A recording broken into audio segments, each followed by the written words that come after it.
எதிர்காலத்தில் பூமியில் தண்ணீர் இல்லாமல் போனால் மனித குலம் உயிர் வாழுமா அல்லது அழிந்து விடுமா? முதலில் கடல்கள் வற்ற ஆரம்பித்தன.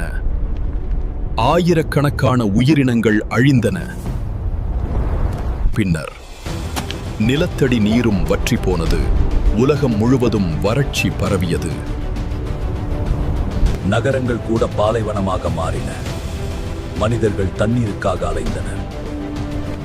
தங்கம், வைரம், பணம் அனைத்தும் மதிப்பு இழந்தது. ஒரு துளி தண்ணீரே உலகின் மிகப்பெரிய செல்வமாக மாறியது. மக்கள் தங்களிடம் இருக்கும் அனைத்தையும் கொடுத்து ஒரு துளி தண்ணீர் வாங்க வரிசையில் நின்றனர். நீர் உலகின் புதிய ஆயுதமாக மாறியது. தண்ணீருக்காக போர்கள் வெடித்தன.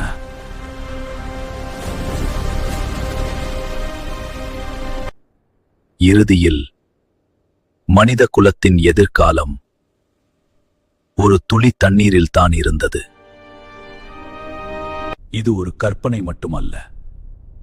நாம் இப்போது மாற்றவில்லை என்றால் இது நமது எதிர்காலம்.